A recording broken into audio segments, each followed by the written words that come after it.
Okay friends, మనం ఈరోజు సంకలన విలోమం, గుణకార విలోమం అనే 2 టాపిక్స్ గురించి తెలుసుకుందాం. ఫస్ట్ సంకలన విలోమం గురించి తెలుసుకుందాం కొన్ని ఎగ్జాంపుల్స్ ద్వారా. ఈ సంకలన విలోమం ఎలా ఉంటుందో మనం చూసినట్లయితే మన గుణకార విలోమం అనేది చాలా ఈజీగా వస్తుంది. సపోజ్ మనకు ఒక నెంబర్ తీసుకుందాం, 2 తీసుకున్నాం అనుకోండి.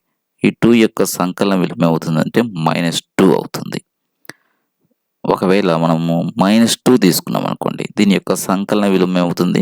+2 అవుతుంది. 6 తీసుకున్నాం అనుకోండి, దీని యొక్క సంకలన విలువ -6 అవుతుంది. అంటే ఒక నెంబర్ ఇస్తే ఆ నెంబర్ గుర్తు మారిస్తే మనకు వచ్చేదే సంకలన విలువ.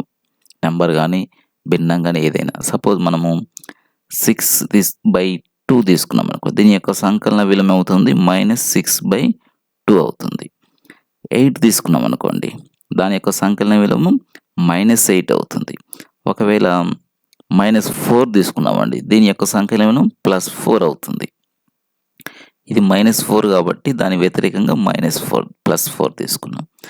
సపోజ్ మనకు -6/-4 ఇట్లా 2 మైనస్లు ఇచ్చారు ఒక్కోసారి. దీని యొక్క సంకలన విలోమం అంటే ఈ మైనస్కి క్యాన్సిల్ అయితే మనకు ఫైనల్గా మిగిలింది 6/4 కాబట్టి ఈ 6/4కి సంకలన విలోమం -6/4. అంటే మనకు ఏదైనా ఒక నెంబర్ ఇస్తే ఆ నెంబర్ యొక్క గుర్తు మారిస్తే వచ్చే వాల్యూనే సంకలన విలోమం అవుతుంది. ఈ విధంగా మనం సంకలన విలోమం చేసినట్లయితే ఈజీగా చేయవచ్చు. ఇంకొక ఎగ్జాంపుల్ సంకలన విలోమం మీద చూద్దాం. 4/8 ఉంది అనుకోండి, దీని యొక్క సంకలన విలోమం ఏమవుతుంది? ఇది 2 ప్లస్లో ఉన్నాయి కాబట్టి ఆన్సర్ మైనస్లలో వస్తుంది. -4/8. ఈ విధంగా చేసినట్లయితే మనకు సంకలన విలోమం అనేది ఈజీగా చేయగలం. సో నెక్స్ట్ మనం గుణకార విలోమం అనేది చూద్దాం. సంకలన విలోమం అయిపోయింది కదా. మనకు ఈ 2 చాలా చిన్న టాపిక్స్. ఒక్కసారి మీరు అర్థం చేసుకున్నట్లయితే దీని యొక్క ఆన్సర్లు కనుక్కోవడం చాలా ఈజీగా ఉంటుంది. అంటే సంకలన విలోమం అంటే ఏం లేదు, గుర్తును చేంజ్ చేస్తే వచ్చే వాల్యూనే సంకలన విలోమం అవుతుంది. ఇప్పుడు గుణకార విలోమం చూద్దాం. సపోజ్ 5 ఉంది అనుకోండి ఒక నెంబర్, దీని యొక్క గుణకార విలోమం అంటే ఈ 5ను 1 చేయాలి. 1 కావాలంటే ఏం చేయాలి? దీన్ని ఇంటూ 1/5 వేస్తున్నాం అనుకోండి, 5కు 5 క్యాన్సిల్ అయితే ఆన్సర్ మనకు 1 వస్తుంది. అంటే ఈ 5 యొక్క గుణకార విలోమం 1/5 అవుతుంది. అంటే ఆ నెంబర్ని మనము లవహారాలను తిప్పి రాస్తే వచ్చే వాల్యూనే గుణకార విలోమం.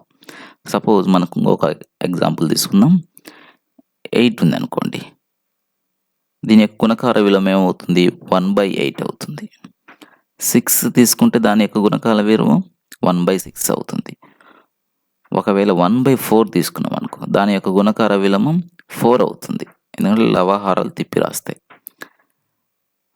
ఒకవేళ -6/5 ఉంది అనుకోండి, దీని యొక్క గుణకార విలోమం ఏమవుతుంది? మైనస్ గుర్తు అలాగే పెట్టాలి, -5/6 అవుతుంది. ఇంకొకటి మనం 2/3 ఉంది అనుకోండి, దీని యొక్క గుణకార విలోమం ఎంత? 3/2 అవుతుంది. ఇంకొకటి 3/4 ఉంది అనుకోండి, దీని యొక్క గుణకార విలోమం ఏమవుతుంది? ముందు ఈ మిశ్రమ భిన్నాన్ని మనం అపక్రమ భిన్నంగా మార్చాలి. 4 4, 1 3 7, 7/4 వస్తుంది కదా. దీని యొక్క గుణకార విలోమం అంటే 4/7. అంటే దీని యొక్క గుణకార విలోమం 4/7 అవుతుంది. ఈ విధంగా మనము గుణకార విలోమం కనుక్కున్నట్లయితే మనం ఈజీగా ఎటువంటి ప్రాబ్లం అయినా చేయవచ్చు. ఇప్పుడు మనం ఇంకొక లెక్క చూద్దాం. అది ఫైనల్ ఒక లెక్క చేసి ఒక గుణకార విలోమం, సంకలన విలోమం చేసి మనం ఈ వీడియోని ఇంతటితో ముగిద్దాం. -4 యొక్క సంకలన విలోమం. సంకలన విలోమం అంటే ఆ వాల్యూ ఫైనల్గా 0 కావాలి కాబట్టి +4 అవుతుంది, =0 అవుతుంది కాబట్టి. అంటే -4 యొక్క సంకలన విలోమం +4. అదే గుణకార విలోమం అయితే ఈ -4కి గుణకార విలోమం ఎంత అవుతుంది?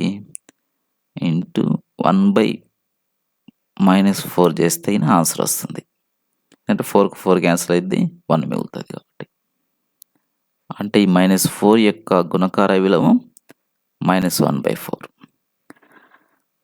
సింపుల్. ఫైనల్గా ఏంటంటే సంకలన విలోమం అంటే ఆ నెంబర్ యొక్క గుర్తు మార్చేయాలి.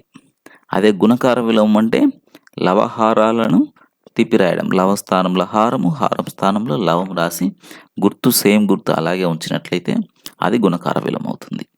ఈ విధంగా మనం చేసినట్లయితే మనం ఈజీగా ఈ సంకలన విలోమం, గుణకార విలోమాన్ని ఐడెంటిఫై చేయొచ్చు. ఓకే ఫ్రెండ్స్, మీకు వీడియో నచ్చినట్లయితే లైక్ చేయండి, షేర్ చేయండి, తప్పకుండా సబ్స్క్రైబ్ చేయండి.